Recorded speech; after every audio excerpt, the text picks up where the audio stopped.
He say, follow me. The harvest is plentiful, labor is few. The retelling's here to share the good news of JESU. Hello, hello. So happy to see you. My name is Tanisha. And I'm Bisa. And we are The Retelling. This week's story is entitled Say What? Say what? Samson and Second Choices. You will understand this title a little later in the story. There will be points when you think we have reached why it's entitled Say What, but we're not there yet. We're not there yet. This story is in the Old Testament. It is in Judges chapters 13 through 16. We always say, read it yourself. Check me. That is perfectly fine. And though it's only a short section of Judges, so much happens in these 3 chapters. It is action-packed. Yep. Samson lived a life. Yep. So, as the story takes off, the Israelites, unfortunately, are in trouble. And this is something you see a lot in the Bible, where the Israelites are like off worshiping false gods and things like that, and then God is displeased with them, so they go on punishment. Wandering in Egypt, all sorts of different things. Right now, they are under rule of the Philistines for 40 years because God is displeased with them. So that's where we're at. Not a great time. However, They're always in timeout. always. It's like, y'all still didn't learn? I digress. So even though they are currently in a bad place, getting bullied by the Philistines, things look up because an angel appears to a woman who is barren and says, "You are barren and childless, but you are going to become pregnant and give birth to a son. Now see to it that you drink no wine or other fermented drink, and that you do not eat anything unclean." That will be like pork, things like that.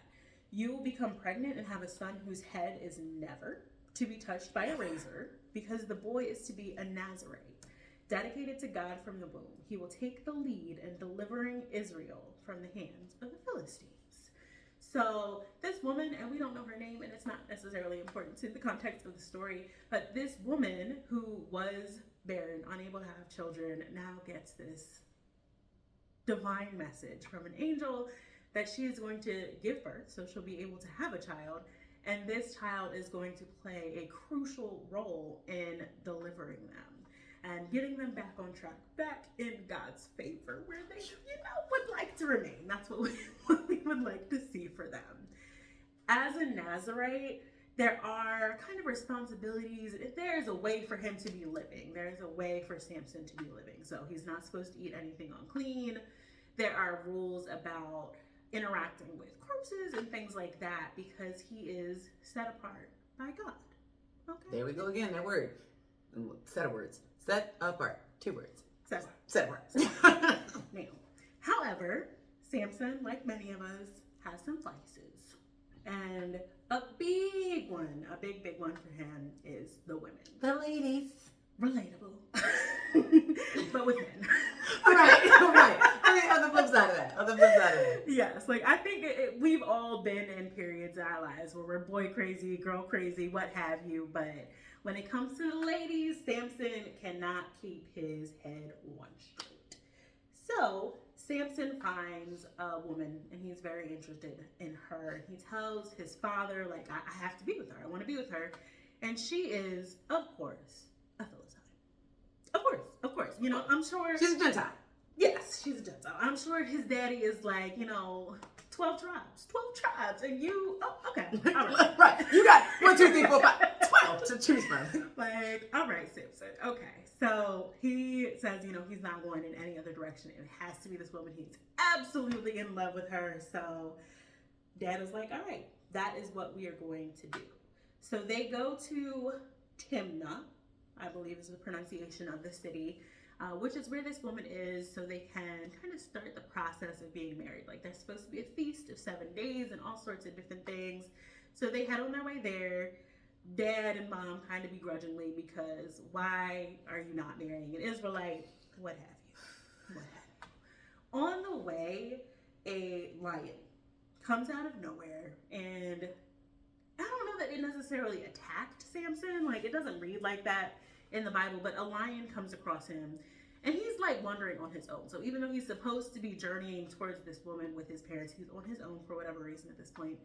He encounters a lion and he is overtaken by the strength of God and just like rips the lion into pieces with his bare hands. Yes. Wow. Like, if I see a lion, the last thing I'm trying to do is rip it up like a piece of paper. Absolutely not. That's because I don't think I can. Like, yeah, I definitely know the I lion's cannot. winning. I know I cannot. But he was set apart from birth, so he does have strength that comes from the Lord. He's able to rip this lion apart. And then he just kind of continues on the journey to the woman as if nothing has happened. I digress again. So he gets there and the Gentiles bring in kind of a group of people to be a part to this wedding. So they might be like family, friends, what have you. They bring a group in, and during the process of the feast, the ceremonies, all of the traditions that are happening, Samson tells them a riddle. And he's like, I bet you're not going to get this. I got you. You're not about to get this. And he tells them that if they win, he will give them like 30 pieces of clothing. And if not, they need to give it to him. So they want to get this riddle. Like, they are now trying to look foolish. They don't want to have to give their stuff up. And they feel kind of like set up almost. Like, dang, I'm supposed to be out here for the wedding, having fun, having a little drinky drink. And here you go. Like, now I'm going to owe you some clothing. So they go to his soon-to-be wife and say, like, you need to get the answer for us. Why would you trick us like this? If you don't tell us, we're going to burn down your house. Like, it's on. They are going to punish her and her father because they feel like they got set up. So the woman goes to Samson and she's like, tell me the answer to the riddle. Now, most of us at this juncture would think like, maybe not a good idea. Like, Samson hasn't even told the answer to his parents, but his soon-to-be wife is asking about it. And there are some high stakes here. But so, at first he's like, no, absolutely not. I didn't tell anyone. But she cries. And she cries. And she cries some more. So he caves in and he gives her the answer. And she, of course, in turn, tells it to the people. So then they know the answer. And Samson gets upset. Like, he should have been mad at himself because you gave away the answer to the riddle, but he's upset at everybody else. Like, he feels betrayed by his soon-to-be wife. He's like, this is not it. And he goes off and kills 30 of the Philistines and takes their clothes and gives it to the people. Kind of just like a big old temper tantrum. Like, he was not having it. So he did do what he was supposed to in the bet in terms of delivering on that promise. But he's not happy because he didn't think that they would have been able to solve his riddle. He feels betrayed. He runs right on off. So, in 15 now, because all of that happened in 14. So, in 15, the father of the would-have-been bride is feeling like Samson is mad. Like, he done run off. He's pissed off. He just killed a bunch of people. So, he sends his daughter off with one of the groomsmen. Like, kind of messy. But it's real messy.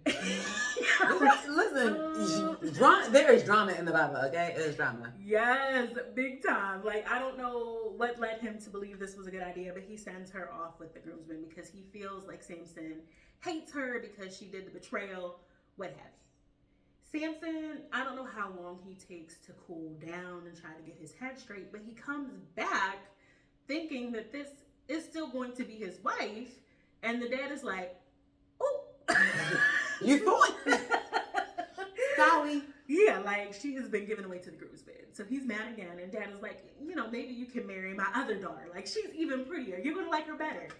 Just trying to appease Samson because the girl that he was in love with or thought he was in love with, she long gone. She is gone. He don't like that. He does not like that at all. So what he does is, and this is crazy to me, he gathers 300 foxes. Like, that's a lot of foxes, first of all. Like, what are we doing, Samson? First of all, where you find the 300? But go ahead. Where?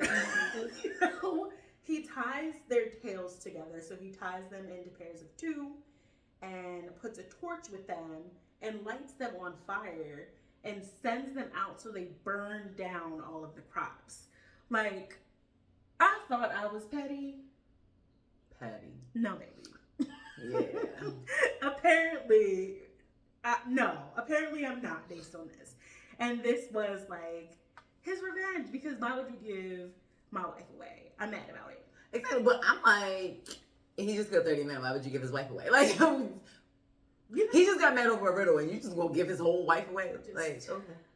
A lot was going on. So obviously, the people are not happy. Like, they are living for these crops. They need these crops to eat. They need these crops to make their living.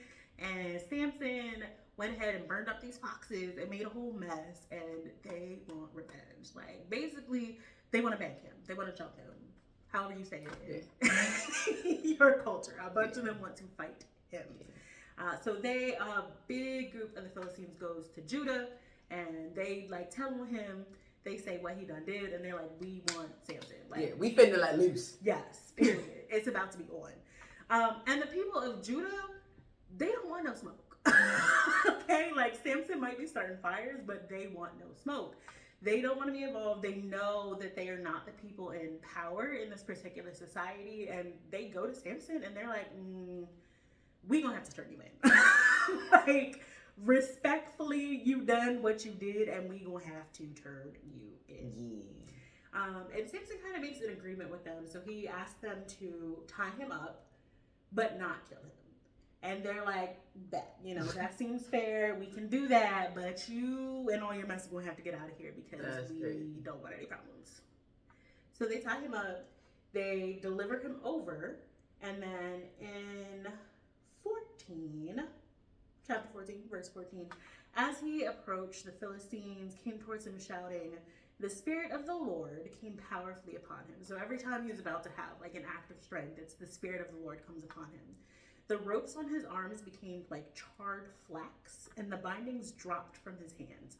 So almost like if you took a flame to a rope, it's just gonna fall right apart. So that's what happened. And then Samson in 15, finding a fresh jawbone of a donkey, he grabbed it and struck down 1,000 men. 1,000. 1,000 men. And I just, like, when I tried to visualize this, so I have a lot of homeboys, right? I have a lot of homeboys. I have a lot of brothers. And one thing that they've talked about kind of from social media is the idea of, like, if there are 1,000 men fighting a gorilla, who's going to win? And men like to say that, the men will win. We'll figure it out. We're going to do this. No. That gorilla would knock every last money off. Yeah, in a fist fight, if y'all shooting at it, that's one thing. Fist fight. Right. If you were fist fighting, he going to rip every last one of you apart.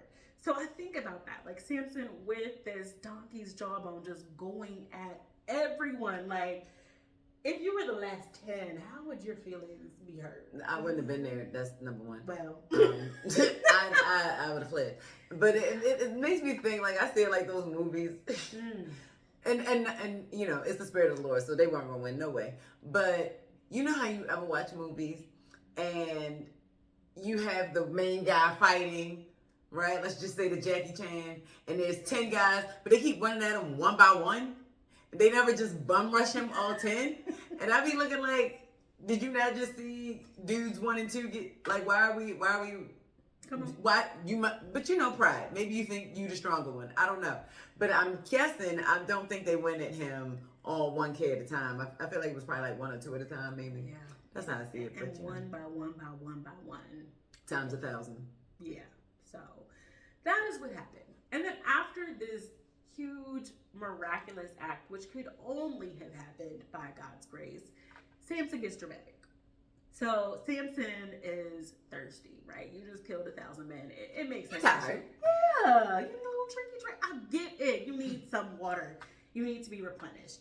But instead of just saying like, God, I'm thirsty, I come to you humbly requesting that you give me provision. What Samson says is, you have given your servant this great victory. Must I now die of thirst and fall into the hands of the uncircumcised? Really, Samson? He's such a diva. Very much a diva. But God loves him. God loves us all. So he opens like a little stream for him so he can drink the water and recover, and he does not die of thirst as he, for whatever reason, thought he was going to. And after this, like, this is a big victory. So Samson kind of goes on to do some really great things. He was a judge for the next 20 years. We don't hear much from him, so we don't know what's going on. But time is essentially passing along in the story. And then in chapter 16... That's where all the fun happens. Oh, Lord. Like, I just have to take a breath for a second. Say what? So it starts off with Samson spending the night in Gaza, which, first of all, why are you in Gaza? Like, that's not where his people are. But he's in Gaza with people who don't like him very much, and he decides to spend the night with a prostitute. Now, Samson, like, were you not set apart at birth to be different? Were you not set apart to be a deliverer to your people? Why are you with a prostitute? And you know what?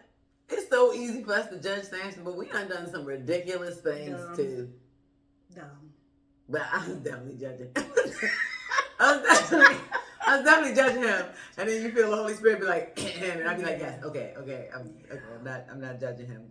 But I'm not. So because he is in a place where he doesn't belong, doing something that he's not supposed to be doing, the people in Gaza are like, you know what? We don't like this guy. He has given us all sorts of problems. Like, we're going to trap him in and kill him.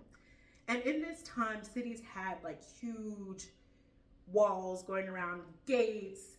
And when I say gate, I don't mean like, you know, the little fence that you have in front of your yard, like huge metal things, you know, watchtowers, all that. You may or may not have seen them in movies, but big things. Yeah. So they shut the gates and they're like, you know, he's going to be trapped in here. And then again, we're going to bank him. Which is crazy. They didn't hear the story. They didn't hear the story about the 30 men. They didn't hear the story about the 1,000 men with just a donkey bone. Like, they didn't hear it. They didn't hear it. I really hope that they did not. Yeah, they weren't on their social media. So that was the plan. Samson comes out and they're all like ready for it. Like, yeah, we got him now. Samson just rips the gate directly off. Like, it was nothing. Sound about right. Yeah. Like, he, again, has that strength that came from God. So even though he has, you know, he has fell down, he has got up, he still has that strength from God, and he just rips the gates right on off and goes about his day.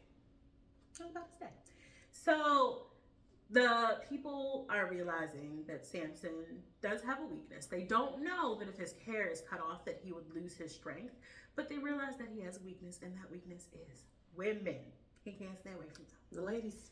Yeah.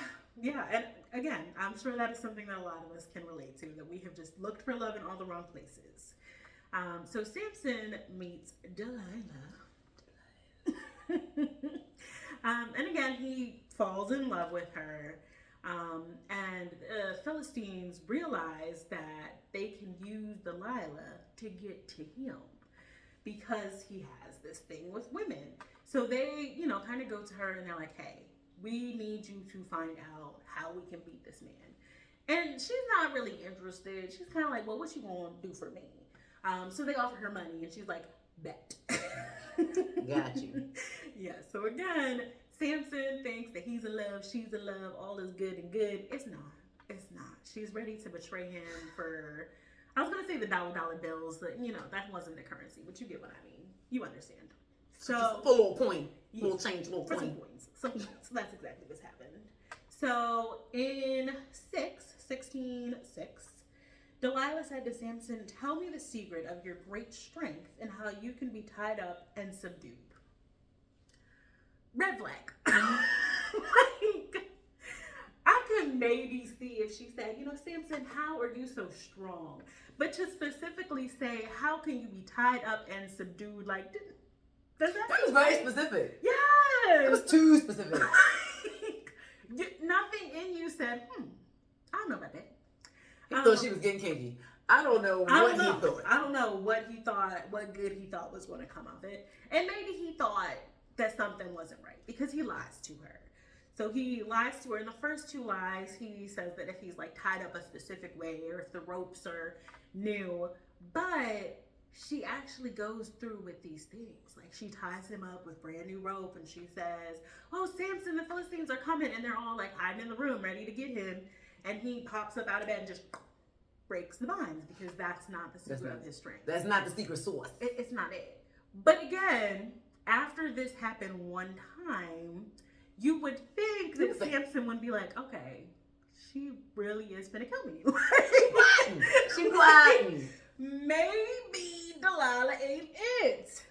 But they go through this three times, three attempts at making Samson lose his strength, making him lose the battle. And then, Delilah, here come the tears again. Here come the tears. These crying women.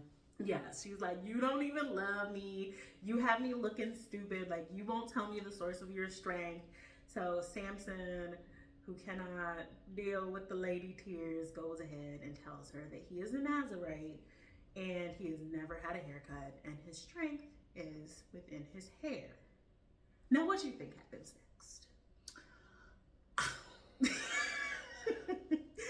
So Delilah, she's sitting on the bed, probably looking all cute. And she's like, Samson, come sleep across my lap. She was probably just like petting his head, rubbing his scalp, doing all the things to get him nice and sleepy. And once he falls asleep, the men sneak in, give a snip, snip, snip to that hair. And then she wakes him up again and tells him that the Philistines are there. And he pops up ready to fight them, but realizes that he no longer has the strength. Because he ain't got no hair. No hair, no strength. Because you had one job, Samson. One job. One. And I digress. So, because he has lost the strength, he feels that the Lord has left him. And I believe that's how it is actually written. Like, the Spirit of the Lord has left him. Not forever, mind you, but at this time, it's gone. You don't have the strength. You cannot call upon the strength of the Lord because you done let yourself be bamboozled. You did, but I told you not to do. Exactly that. So he is taken as prisoner finally, and these people are like so happy because he has been taken out, Like they couldn't beat him in battle. They couldn't figure out what his weakness was. They knew he was susceptible to women, obviously. Yeah, but they didn't know how to fight him off at all. So they finally do this. They get to imprison him. And not only do they imprison him, but they blind him. I think it was just like a way to show superiority or, like, we won, we got you. We are taking your strength and your sight. Yeah, they took his eyeballs. That's good. Yeah, so he, needless to say, is in a bad place. It's looking rough for Brother Samson. Well, it ain't looking like that. He can't see. Not decent. Yes, it's looking like nothing. And I'm sure that, in prison, he just has a lot of time to think. A lot. Yeah. So he was given the task of grinding grain. I think, and I'm no historical expert, it's like one of those circular things where you gotta push it and it's kind of heavy. And I don't know how it works, but that's what he was doing. Either that or olive oil press. I know they would do that. That's what I go with the olive oil press. Yeah. But as time is passing, his hair starts to grow back because that's how it works. You That's get what hair does. Yeah, it grows. And he is realizing as he's doing this task that his strength is starting to come back a little bit. He is still blinded. He is still in a rough spot. But one day there is a festival, essentially.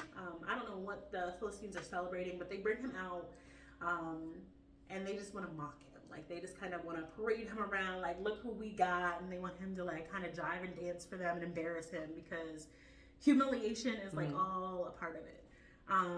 And Samson comes out and he asked if he can be kind of against the main supporting pillars in their temple, is what I'm going to call it. I don't know if that's the right term, but I think it was a temple. Because he can't see. He wants to be able to lean up against something. So he's kind of like chained to the two things. And then Samson, after all that has gone by, now is when he's calling out to the Lord. And he says, Sovereign Lord, remember me. Please, God, strengthen me just one more time and let me get one blow to get revenge on the Philistines for my two eyes. Then Samson reached towards the central pillars on which the temple stood, bracing himself against them, his right hand on one and his left hand on the other. Samson said, "Let me die with the Philistines."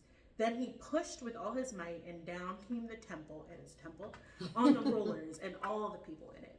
Thus he killed many more when he died than while he lived. And that is the end to Samson's story. But what really stuck out to me as we go into key points is that the love of God is so very unconditional.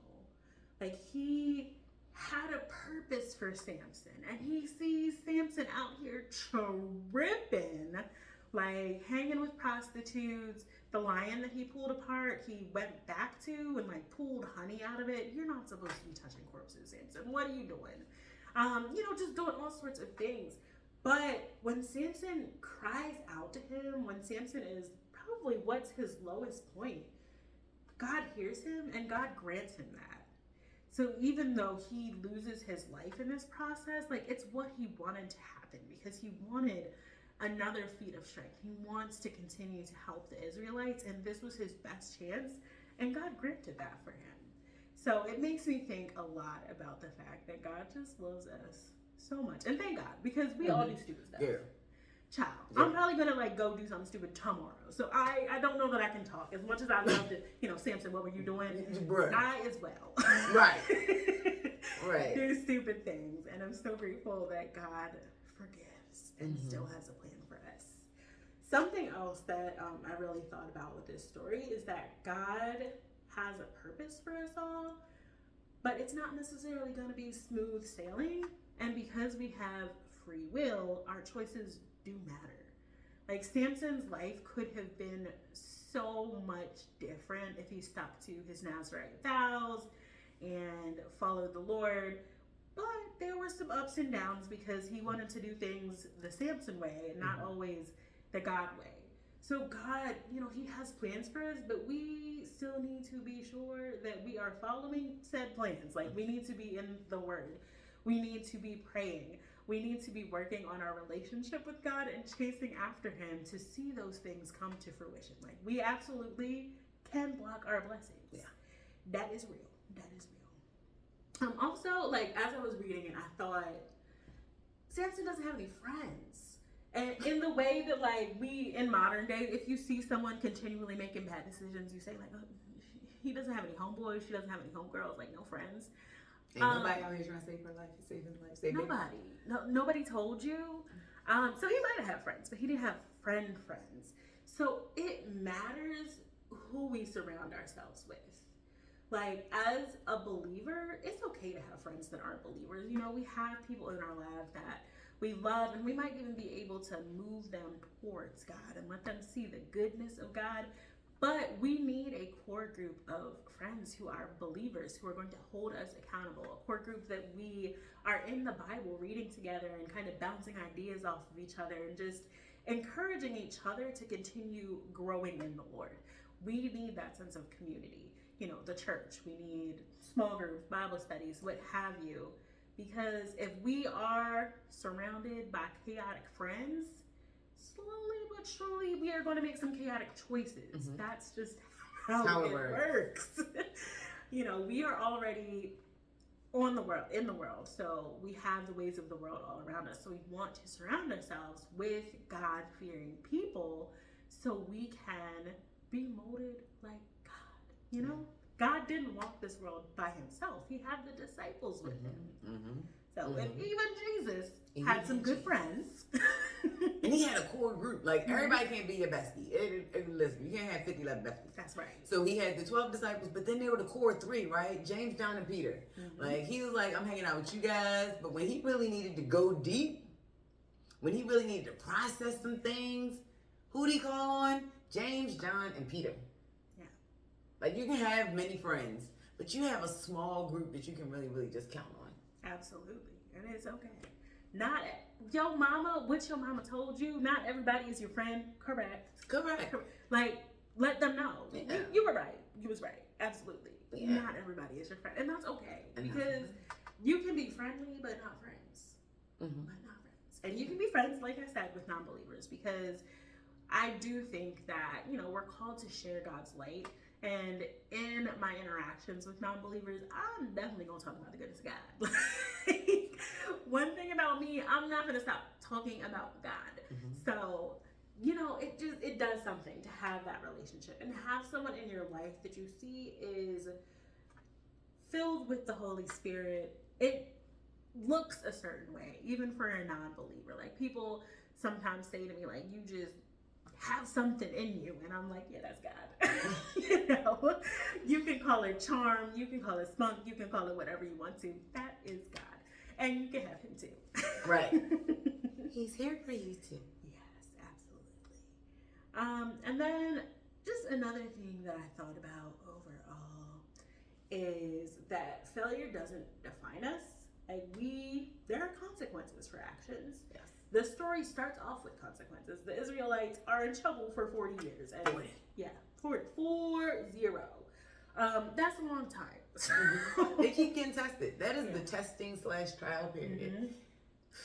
And just keep falling back into it. So we can make poor choices, but those choices don't define us. But we should absolutely be going back to God and saying, like, you know what? That wasn't it. We need to be repentant and be serious. Like, don't just go to God and say, oh, I'm sorry, I did this, knowing that you are going to turn around and do it again. Be sorry and make some changes, If there are things in your life that you are struggling with that are keeping you far away from God, just pray on it. Be in persistent prayer about it. God, do I need to leave alcohol alone? God, do I need to leave this friend group alone? God, I have this sexual immorality. God, I have this sexual immorality that I'm dealing with. Help me. I am trying to fill myself with things of the world instead of you, and I need you. I need your spirit.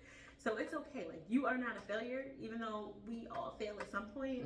But we need to be repentant and actually serious about it. Not just, I know you're gonna forgive me, so I'm gonna go do it again. No, like, actually make changes. Yes. And we don't need superhuman strength. Our strength comes from the Lord. Go Lord. At no point will I be ripping the walls off of anything. Like I said earlier, if there's a tiger, I'm not trying to tear it apart or anything like that. But I know in times in my life where I have needed to dig deep, I have needed God to do so. Always. We cannot pour from an empty cup. We need to be filled up by Holy Spirit, by our God-fearing friends, by the Word, all of those good things. Yeah. And you can't let failure keep you stagnant. So sometimes you fail and people are like, I don't want to do that again. That's it. But don't allow that to define you. Don't allow that to keep you stagnant. You want to be able to continue to move forward, because failure helps you understand what's not working. Right? Failure isn't necessarily a bad thing, and we look at failure as a bad thing. We look at sometimes making poor choices as a bad thing. We're human. We're not always going to get it right. But what do you do when you fail? What do you do when you get it right? Those are going to be your defining moments. Absolutely. It's not the failure, but what happens after the failure. What does that recovery look like? Yeah. And I think we have to remember, too, that God's mercy is so big. There is no mistake that we can make that is going to be bigger than God's mercy. Absolutely. We can always come back to God. That's good.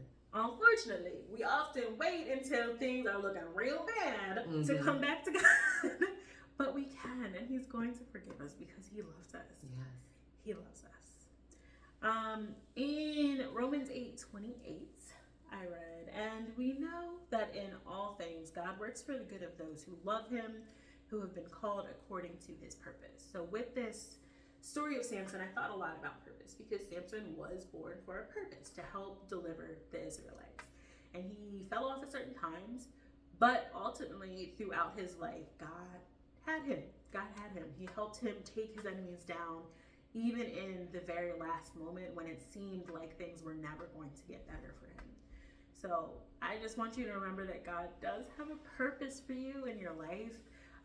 And that it might not be what you're thinking, what you're expecting, what you're wanting, what you're prepared for, what have you, but just pray on it, lean into it, be in your word, and be encouraged. Yeah. Be encouraged. All right, so the tea for today. Spill it. Yes, thank you. The tea. What is one area of your life where you need to realign with your purpose or ask for mercy? And that's a big one. That causes some need for self-reflection. That is not always easy. So I will say for myself that something that I am really working on is consistency. I need to be in my word every single day. Like, I want, when things are going well, when things are not going well, I want my first instinct to be pray, read the word, what have you. That's something that I'm really hoping to work on. And I work in education, so seasons of my life look very different, like summer, busy times in the semester. But that should not change what my walk with God looks like. So for me to be like, oh, it's summer, I have more free time, I can do this more. Like, why were you not doing that in the winter? So that is what I'm working on. And, looking to God to see, what is my purpose? What is it that you have for me? What are my next steps? And not having a spirit of fear or anxiety, but a spirit of excitement around the plans that God has for me. I don't have to know what they are to know that they are good by His will. Not necessarily Tanisha good, but God good. Same question for you, Bisa. What's an area in your life that you're working to realign with your purpose or ask for mercy on? I want to say, for me, it's just more or less the same, right? I think that when you are in seasons of chaos and despair, or let me speak for myself, when I am in seasons of chaos and despair, I tend to want to call upon God and I didn't remember who to call. And when I'm not necessarily in seasons of like despair, then it's moving on about my day. And so I want to just incorporate God in my life daily, like reading my word daily, praying without ceasing. Mm-hmm. And then not just for myself, right? But really praying for others. I get fussed out about this all the time. I don't watch the news, guys. I don't. And not that I don't care what's going on in the world, I do, but what's going on in the world is very, very depressing. And so I don't want to deal. If I'm being honest, I don't want to deal. And so I don't watch the news. And then something that my sister says, my pastor said, was the purpose to watch the news is to know what to pray for. Mm-hmm. How do you know what to pray for in the world if you don't know what's going on in the world? I'm like, because I got you. You're going to tell me. So we have corporate prayer before church on Sundays. And so we get a whole list of things that are happening in the world. That's what I use to be like, this is what I should be praying for. But I always don't go to corporate prayer. So that is not consistent enough for me to be able to do it. And so I want to be able to know what's going on in the world, but not be consumed by what's going on in the world, but understand what's going on in the world enough to seek God in it. And so that is something that I want to do. I don't know how I'm gonna do that, y'all. God, that's how I'm gonna do it. That's it. Because I don't want to.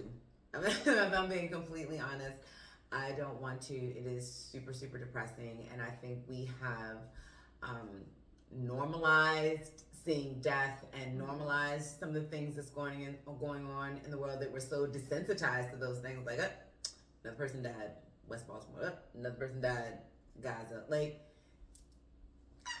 it's the norm, and I don't want to normalize it or be desensitized to it. But it's a lot to take in. But I think I think my pastor made a good point when he says, "How do you know what to pray for if you don't know what's going on?" And so I want to be able to pray for others consistently, pray for myself, and then more importantly, just make God a priority and seek Him in all things. I love that. And there's always something to pray for. Like, there is never going to be Sunday where we come in and that list is empty. So never. Yeah, there's always something to pray for. So I would encourage you all to think about your takeaways and what you can do with this story. The idea that God does have a purpose for us, the idea that we do have free will, we do mess up, all of those things, but how can we continue to work towards And 4, the goodness of God.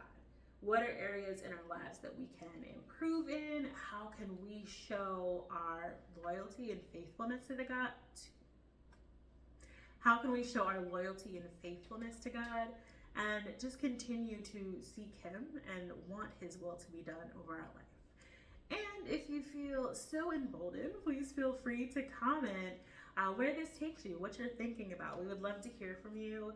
Give us a like, give us a subscribe, follow us. We are happy to be doing this, and we'll continue talking more and more about God and His amazing word.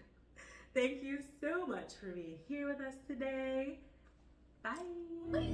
He's the bread of life, Alpha and Omega, our firm foundation. Jesus! The well that never runs dry. You're still thirsty off the Henny and you wonder why. J-E-S-U-S is all you need. Wonderful counselor, mighty prince.